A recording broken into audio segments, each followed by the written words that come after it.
Hi, it's Mr. Anderson, and in this podcast, I'm going to talk about all of molecular biology. Before I get there, I want to talk about a story close to home. In the 1970s, some researchers went to Yellowstone Park. They were in the geyser basin. They pulled these bacteria out called Thermus aquaticus, and from that, they pulled out an enzyme called Taq polymerase. That means Thermus aquaticus polymerase, or the DNA polymerase found in this bacteria. Cool thing about it is that it can handle really high temperatures and survive, and the whole genetic engineering molecular biology is built upon this enzyme. So we're talking about trillions of dollars. How much of that goes back into Yellowstone Park? None, and so they've changed their policy on that. But it's a great way to kind of frame this idea of molecular biology and how important it is. When I was thinking of how I wanted to explain this in a way that made sense, I always kind of fall back on an analogy.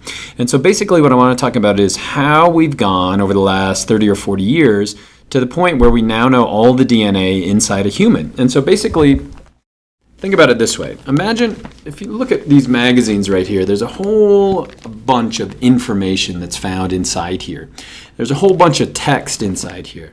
And basically, if I could take all of the text that I want and make something out of it, like a really cool ransom note, then I would be manipulating that text. And so I want to kind of use this as an analogy for what we've done in molecular biology. And so what was the first thing that was ever done? Well, the first ransom note ever in the terms of molecular biology looked something like this. And you might say, that's not very impressive. Basically, what is it? It's like cutting out letters from a magazine, but turning it upside down so you can't see the letters. And so what was the first thing that we were able to do is we were able to cut the DNA. And we do that using a restriction enzyme. But you should think of a restriction enzyme like a scissors. It's able to cut the DNA. How do we paste DNA? Well, basically to paste DNA, the glue stick equivalent of that is hydrogen bond. DNA will just come back together again once it's been cut because of the hydrogen bonds. What's the next ransom note? Well, it would look something like this. Basically, it was the first recombinant DNA. We took DNA from a frog, if I remember right, and a bacteria, and they were able to combine those two using this hydrogen bonding. But again, a not very impressive ransom note. Next thing that happened was something like this. So you can see in here that what we're doing is we're actually ordering these little fragments cut out of a magazine from small to large. But again, you can't see what the letters are, so that's called gel electrophoresis. And then we developed something called PCR, polymerase chain reaction, where we made a copy of that. And so if this is that original, in PCR, we make a duplicate of that. And we make an exact duplicate. So every duplicate that we make from that is going to be exactly the same. And that's what PCR does. It makes copies of DNA that's exactly the same. Okay, what's the next advancement? Well, the advent of the marker. So a marker is basically going to be a little section of DNA that marks that specific DNA. So if you read that they've found the marker or the genetic marker for breast cancer, that means that there's a piece of DNA that's inherited by all people who have this genetically based breast cancer. And then finally we get to where we are today. So right now we've used DNA sequencers to figure out all the letters inside our DNA, but it's hieroglyphics. In other words, you can't really read what it means. We know what all the letters are, but we don't know where the genes or what the genes express. In other words, what proteins they make. And so when we look at this ransom note, this is the future. This is where we want to get, but we're still quite a ways out. And so basically going back to the big things in this talk that you'll need to remember. First one is the scissors. The role of the scissors will be played by restriction enzymes. The role of the glue will be hydrogen bonds that are found within the DNA. The ruler or the measuring device is something called gel electrophoresis. To copy that, we use the polymerase chain reaction. And then to actually read it, we use something called a DNA sequencer or a gene sequencer. It's going to look at all of the letters. Even though we might not know what they do, we can find them right now. So let's start with the scissors, and that's a restriction enzyme. Where do restriction enzymes come from? Well, basically they come from bacteria, because bacteria have been locked in this million-year war with viruses. And the viruses, you can see, inject their DNA into the bacteria DNA and they make more viruses. And so how do you fight back? Well, basically what they do is they methylate their DNA. First of all, what does methylate mean? You basically add a methyl group to all of their DNA from the bacteria to protect it, and then they're going to secrete these or create these restriction enzymes. And what the enzymes do is they chop up or cut DNA. Since all of the bacterial DNA is protected by these methyl groups, what it's really going to chop up is all this foreign DNA. And so all of that viral DNA is broken apart, and then the bacteria, after it's done that, can return to its specific shape. So let me show you how a restriction enzyme works. So if this is a section of DNA, a real common restriction enzyme is something called EcoR1. It comes from the word E. coli, and this is a restriction enzyme 1. And basically what it'll do is it'll scan the DNA until it finds this specific sequence, and it's literally going to cut it in half. And so if I were to find that, where is that going to be up here? Well, you can see we have a GAAT, so it's going to cut right like that through here. It's going to go all the way to the end, and it's going to cut it in half like that. And so if we take a look at that, basically what will it do? It will break that into 2 fragments. If we take another one, oh, well, did you see that? It came right back together again. So what brings it back together again? There are going to be little hydrogen bonds here between those 2 ends. And in fact, we call this a sticky end and this a sticky end because there are going to be hydrogen bonds formed between the 2. And so once the enzyme gone, it comes right back together again. If we look at another one, this is the HindD3 enzyme. Basically, it's going to cut between these 2 A's, and so it would cut it right here, all the way down here, and it's going to cut it into 2 fragments like that. If we apply that enzyme that was found in this specific type of bacteria, if it goes away, then it comes right back together again. What if we add both of those enzymes? What's it going to do? Well, it's going to cut it into 2 points or 2 restriction sites, and then we're going to have 3 fragments that come from that. So those are restriction enzymes. What do we use them for in molecular biology? Basically to cut DNA, and then to glue it back together again, all you need is hydrogen bonds. And so the first recombinant DNA, that of a frog and a bacteria, how did they get together? Basically, they cut them both with the same enzyme. They had the same sticky ends, and then they were able to come back together again. What's the next one that we have to do? So what we've done is shown you how to cut, that's a restriction enzyme, how to glue, that's hydrogen bond. Now we have to figure out how to separate the DNA according to its length. And so to do that, let me talk about pachinko machines. Pachinko machines are essentially these vertical machines. They're really popular in Japan. You put a ball up at the top, you usually flick the ball up at the top, and then that ball is going to bounce down. And if it eventually goes where you want it to go, if it eventually goes into a little cup down here at the bottom, then you might get more of those balls back. But in that case, it wouldn't. So imagine a game of pachinko where we had one ball like this that's bouncing its way down. And then we had, instead of another ball, we had like 8 balls that are attached together. So something like that. So what would happen to them if we dropped them in a pachinko machine? Does it make sense that they're sometimes going to go slower, they're going to wrap around, it's going to take them way longer to get down to the bottom. And so the single pachinko ball would already be at the bottom where this big chain of pachinko balls isn't even made it very far. And so how does that apply in DNA? Well, think of DNA instead of pachinko. So basically, if we were to take a small fragment of DNA, it's going to work its way farther down through that pachinko machine sooner than one of these big fragments. And again, we don't use pachinko machines, but we do use gel electrophoresis. And so how does this work? Basically, inside you have a gel. The gel is kind of the consistency of Jell-O.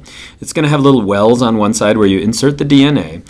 And what's pulling the DNA? Well, in a pachinko machine, it's going to be the gravity. But here you can see that there is a red cable. That means there's a positive charge on this end. So there's a positive electrode all the way across. There's going to be a negative electrode. You can see it right back here on this side. So basically, the DNA is going to migrate across that gel. DNA has a negative charge, so it's going to be pulled towards the positive end. And so if we look at this, this is kind of that, if you've ever heard of like a DNA fingerprint, what's going on? Well, basically the DNA is going to be pulled in this direction. We could say this, since it's been on for a while, that this fragment right here is going to be bigger than this fragment right here, because this small fragment has made its way farther from these original wells where it was up here.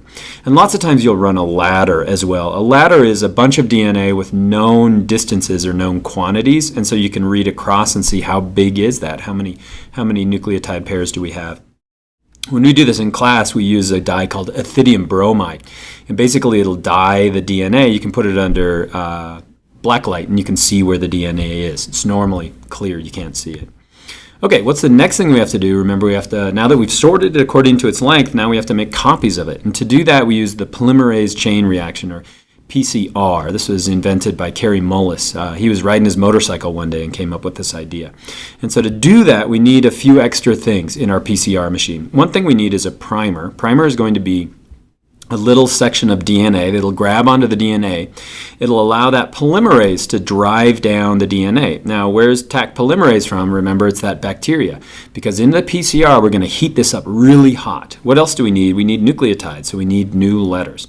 And so let's check this out. Basically, we put it in a PCR machine, which looks kind of like a photocopier. You put your DNA in the top, and then it's going to quickly heat it and cool it and heat it and cool it. And so as it heats this, it's going to unzip that DNA in the middle. It's going to break all those hydrogen bonds.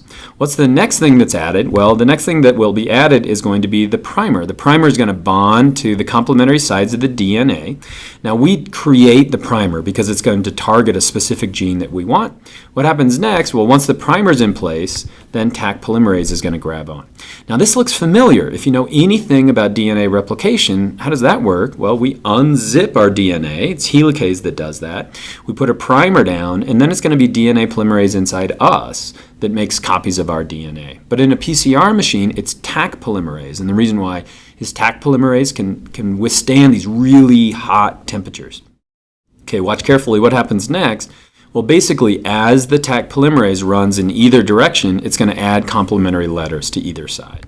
And so basically what do we have? We had one strand of DNA, now we have two. So the PCR machine will cycle. It'll again heat up the DNA, so it unzips those hydrogen bonds. We're going to add primer on either side. Taq polymerase is going to grab on, and as it races down, we're going to produce complementary sides. And again, heat it up, we're going to unzip the sides, the primer is added on, Taq polymerase on, and now we have, if you look at it, we've now got 8 strands of DNA. And so this just in a few minutes, we've gone from 1 to 2 to 4 to 8, and now we just get 16. You get that exponential growth. And so we can make a whole bunch of DNA very, very quickly. So we're almost to the end. What's the last thing in our analogy of the ransom note is really reading what those letters are. And to do that, we use a DNA sequencer. DNA sequencer, and sometimes it's hard to explain. Basically, if you were to Google the Sanger method, you'd find some videos that might help a little more. But basically, it's like a PCR machine. So if you look down here, we got the primer, we got the Taq polymerase, we got our letters, but then we have these 4 special letters. They're called dideoxynucleotides. And so they're just like adenine, cytosine, thymine, and guanine, but they have a specific color. And so what happens, you'll heat it up, primer will be added, Taq polymerase will be added, and then we're going to start adding those letters. And so if I were to go across, if there's a T here, there'd be an A here, and a T, and a G, and a C, and we'll say that's a T and a T. C, G, G, C, A, A. Okay, so usually it's just going to make copies of it.